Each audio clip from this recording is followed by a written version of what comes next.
Resource आप acquire करने की सोच रहे हैं, जो रिसोर्स आप खरीदने की सोच रहे हैं या फिर प्रोक्योर करने की सोच रहे हैं और बाद में आप उसे डेवलप करने की सोच रहे हैं एज अ कंपेटिटिव एडवांटेज, सबसे पहली कैरेक्टरिस्टिक होनी चाहिए वैल्यू, दूसरी कैरेक्टरिस्टिक होनी चाहिए रेयर, तीसरी कैरेक्टरिस्टिक होनी चाहिए कॉम्प्लेक्स, चौथी कैरेक्टरिस्टिक होनी चाहिए इनइमिटेबल, पांचवी कैरेक्टरिस्टिक होनी चाहिए ड्यूरेबिलिटी। बहुत ज्यादा जरूरी है कि पांचों की पांचों कैरेक्टरिस्टिक्स आपके रिसोर्स में होनी ही चाहिए। और सबसे ज्यादा इंपॉर्टेंट बात यह है कि अगर आपका रिसोर्स इनइमिटेबल है, यानी कि बहुत बहुत बहुत ज्यादा यूनिक है, जिसे आसानी से कॉपी नहीं किया जा सकता है, प्लस अगर आपका जो रिसोर्स है वो कॉम्प्लेक्स भी है, यानी कि उसमें लेंथ भी है, स्कोप भी है और ब्रेथ भी है, आसानी से वो समझ में आने वाली चीज नहीं है। इनएमिटेबिलिटी और कॉम्प्लेक्स होने की वजह से जो रिसोर्स है आपका सालों साल आपका साथ निभाने वाला है, क्योंकि अब ये रिसोर्स आपका long lasting sustainable competitive advantage बनने वाला है, क्योंकि उसको कोई कभी भी किसी भी तरीके से इमिटेट नहीं कर सकता चाह के भी,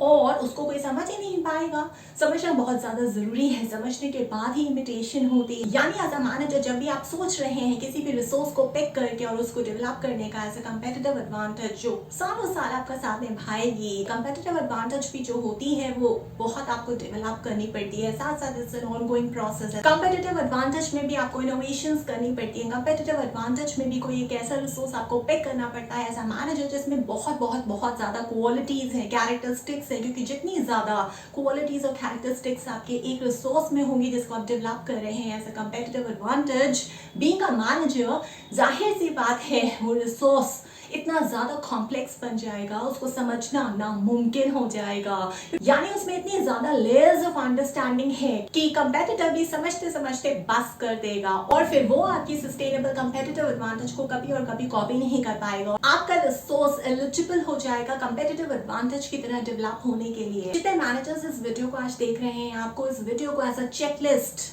संभाल के रखना है अपने पास, इसको बार बार देखना है और समझना है, इस चेकलिस्ट को याद कर लेना है जब भी आप आइंदा से किसी भी रिसोर्स को अक्वायर करने की सोच रहे हैं। जाहिर सी बात है कि जब आप रिसोर्स को अक्वायर कर लेंगे तो ये भी सोचेंगे कि क्या ये रिसोर्स कंपेटिटिव एडवांटेज में कन्वर्ट किया जा सकता है, क्या इसमें इनोवेशंस पॉसिबल है, क्या इसमें कितनी कैरेक्टरिस्टिक्स और क्वालिटीज मौजूद हैं कि हम इसे सस्टेनेबल कंपेटिटिव एडवांटेज में कन्वर्ट कर लें या फिर डेवलप कर लें। जो पांचों के पांचों कैरेक्टरिस्टिक्स आज मैंने डिस्कस की है इस वीडियो में, आपको हमेशा और हमेशा एज अ चेकलिस्ट याद रखनी है एज अ मैनेजर जब भी आप आइंदा से किसी रिसोर्स को अक्वायर करने का सोचेंगे। यानी कि एक रिसोर्स में जब भी आप उसको अक्वायर करेंगे उसमें वैल्यू होनी चाहिए, उसमें ड्यूरेबिलिटी होनी चाहिए, उस कॉम्प्लेक्स होना चाहिए, वो रिसोर्स इनइमिटेबल होना चाहिए, और वो रिसोर्स आखिरी में जो बहुत बहुत बहुत ज्यादा इंपॉर्टेंट चीज है वो ये है उस रिसोर्स को रेयर होना चाहिए। बस ये सारे कॉम्बिनेशंस परम्यूटेशंस अगर आपको याद है, ये चेकलिस्ट अगर आपको याद है, तो एज अ मैनेजर आपको फ्यूचर में कोई भी इशू नहीं होने वाला है, कोई भी चैलेंज नहीं होने वाला है कि किस तरीके से आपको किसी रिसोर्स को अक्वायर करना है और कौन सा रिसोर्स एप्ट है कंपेटिटिव एडवांटेज में कन्वर्ट या डेवलप करने के लिए।